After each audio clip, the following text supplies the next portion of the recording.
A gente vai falar sobre aliás, a gente vai falar agora sobre o Outubro Azul. Desculpa, eu falei tanto de Outubro Rosa que eu acostumei o Novembro Azul, estou até de azul, não é? E o Novembro Azul começou, é a campanha internacional de conscientização contra o câncer de próstata. Vamos ver. Levar os homens a descobrirem um câncer de próstata a tempo de se curar é o maior objetivo da campanha Novembro Azul.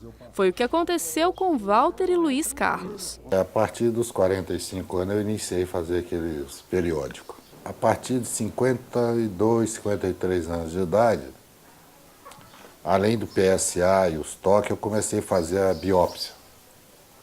Porque a próstata começou a encher. Então, eu comecei a fazer biópsia. Durante 4 anos eu fiz biópsia sempre negativo. No 5º ano de biópsia, apareceu.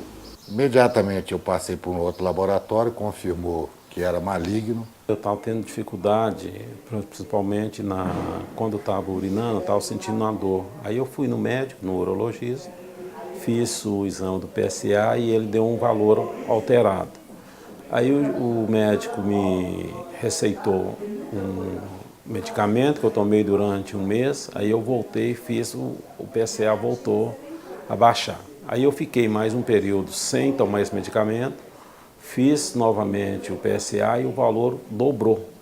Aí ele aconselhou fazer uma biópsia, eu fiz a biópsia e nela constatou que realmente eu tinha o tumor. Diante do diagnóstico, os dois puderam escolher o melhor tratamento entre 3 possibilidades. Na época ele me indicou 3 soluções. Primeiro era fazer um tratamento medicamentoso, porque aí eu ia tomar aquilo o resto da minha vida.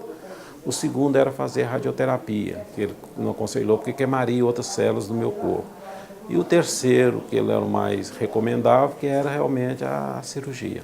Nesse momento, a gente estudou as consequências, e eu também pesquisei sobre a doença, e eu optei pela radical. Porque a radical, você consegue retirar toda a próstata, e se realmente ela estava no início, como estava no início, não teria ramificação para outros órgãos. Após a cirurgia, a vigilância continua. Afinal, eles sabem que cuidar da saúde é fundamental. Já tem 4 anos, estou sob controle médico, mas meus exames são todos negativos. Quando o médico chega e fala com você, você tem um tumor, aí realmente é complicado. Agora não tem a próstata, né? Então, como diz o médico, de câncer de próstata não vou falecer, né? Muitos homens se recusam a fazer o exame de toque por achar que ele fere a sua masculinidade. Para os machões de plantão, Walter e Luiz deixam um recado. Tem que fazer, não existe outra alternativa. Ou faz, ou senão daqui a pouco você está com um problema aí, não está descobrindo. Quando você descobre, o problema já está lá alastrado, aí é a vida que está em jogo. Eu acho que tem que fazer, principalmente quando chegar na idade de 45, o que eu tive com 48 anos. O que eu digo para os meus colegas homens é que abandone esse mito de ninguém vai mexer no meu reto, porque na realidade o que ele tem que entender é o seguinte, é a saúde dele que está em jogo. Atingiu 45 anos, 50 anos, procura o médico. E vai fazer o seu PSA, vai fazer o toque, que é muito importante. Isso mesmo, ótimos conselhos. E para continuar falando sobre o assunto, eu recebo o urologista Marcelo Esteves. Tudo bem, doutor Marcelo? Tudo bem, boa noite, Márcia. Obrigada. Boa noite a todos. Obrigada por ter vindo.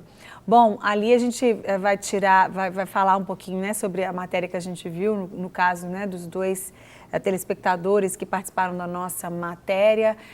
Um deles falou sobre a questão da próstata grande, né? Ele disse, a minha próstata estava cheia.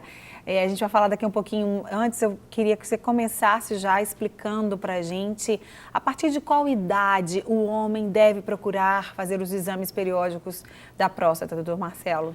Então, Márcia, o câncer de próstata é um problema extremamente comum, prevalente. Acomete 1 em cada 6 homens. É um problema muito frequente e, infelizmente, ainda mata muito. É a segunda maior causa de morte por câncer no homem. E o problema maior é que o câncer de próstata é um câncer traiçoeiro. Eu digo traiçoeiro porque ele não causa sintoma nenhum.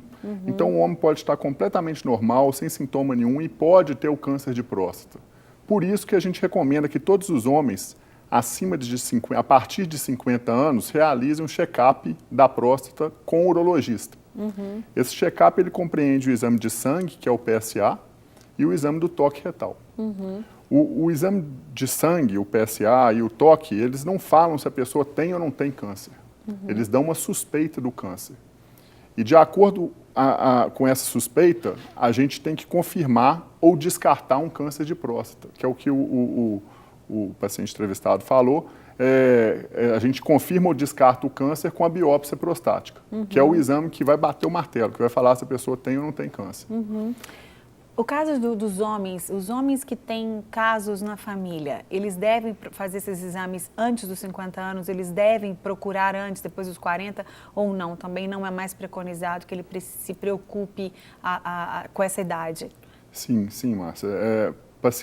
Os homens que têm algum fator de risco a gente considera a história familiar em parente de primeiro grau, pai ou irmão com câncer de próstata, tem 10 vezes mais chance de ter câncer na próstata. Então, esses homens, eles devem procurar o urologista a partir dos 40 ou 45 anos para poder fazer um check-up mais precoce. E aí, é anual esse check-up, né? A partir daí, todos os anos ele tem que fazer os exames e os dois, né, doutor Marcelo?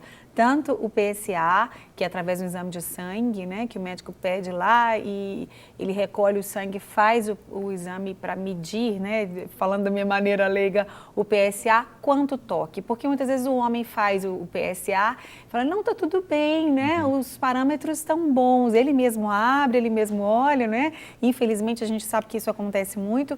E então eu não estou precisando fazer o exame de toque, por causa de toda aquela história que a gente sabe, todo aquele folclore do machismo ou do medo de uma coisa que ele não sabe como imagina, das brincadeiras dos colegas, tudo isso faz com que isso que você falou possa acontecer, que é descobrir tardiamente e chegar a matar, né? Exatamente. E se tivesse se tivesse tomado uma atitude em tempo, isso não ocorreria. É verdade, Márcia. Eu tenho como exemplo, eu tenho um paciente que tem o PSA. Para você ter uma ideia, o valor de referência do PSA a gente considera 2,5. Eu tenho um paciente que tem PSA de 2, que a gente olha, ele olha e fala, tá normal, tá dentro do valor de referência. Eu tenho um paciente com PSA de 2 que tem câncer na próstata. Eu tenho um paciente que tem PSA 4 vezes acima do valor de referência, um PSA de 10 e não tem câncer na próstata. O PSA, ele falha em 20% das vezes. Embora o toque seja um exame que falha mais do que o PSA, ele falha em média 35% das vezes, quando você faz o PSA e o toque, a chance de falhar cai para 8%. Olha só. E a cultura machista, a nossa cultura machista, o homem acha que a sexualidade dele pode estar afetada por fazer o toque, muitas vezes ele evita ir no urologista por causa disso. E também o homem tem menos tolerância à dor do que a mulher. É verdade. Então, muitas vezes ele tem medo de sentir dor e ele evita ir no urologista com medo de fazer o exame do toque, sentir dor, que na verdade é um preconceito que não procede. Por quê? Porque o exame do toque é um exame extremamente rápido e é indolor. Não dói, é rápido e indolor. Ok. Bom, vamos explicar então o que é o PSA. A gente está falando tanto dele aqui, né? Essas letrinhas, o que elas significam para que a gente entenda ainda melhor. O PSA, em inglês, é o antígeno prostático específico. É uma substância, uma proteína que a próstata produz. A próstata é uma glândula, ela pesa mais ou menos 30 gramas e está presente só no homem. E em casos de câncer de próstata, a gente consegue detectar um nível mais alto de PSA no sangue. E isso vai nos ajudar a suspeitar do câncer. Como eu disse, não é um diagnóstico, é uma suspeita do câncer. Às vezes o paciente chega apavorado que o PSA dele está crescido.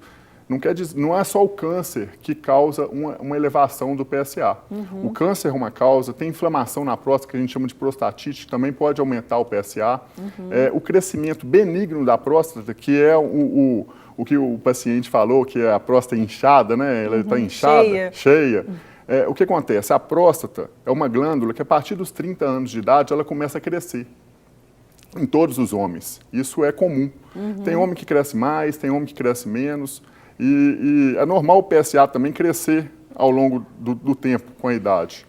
E quando essa próstata cresce, ela pode causar alguns sintomas no homem. O homem, às vezes, acorda várias vezes à noite para urinar, urina várias vezes durante o dia, o jato fica mais fraco, tem aquela vontade que tem que sair correndo para ir no banheiro, senão urina na calça. Isso, geralmente, não o problema é do crescimento benigno da próstata, não tem nada a ver com câncer de próstata. Eu falo para meus pacientes que a próstata parece um pão de sal. Aquele miolo branco que tem dentro do pão, ele cresce com a idade. E o canal da urina passa no meio do miolo do pão. Então, com o crescimento do miolo do pão, que é normal, o crescimento benigno, ele fica exprimido, igual você disse, e atrapalha a urina sair. Então, o homem começa a ter sintoma. Mas o câncer não acomete geralmente o miolo do pão, ele pega a casca do pão. Aquela casquinha que tem no pão é onde que normalmente cresce o câncer, que fica longe do canal da urina. Por isso que inicialmente o câncer não causa sintoma nenhum. E quando o homem começa a ter sintoma por causa do câncer da próstata, geralmente o câncer está muito avançado e já não tem mais como a gente curar.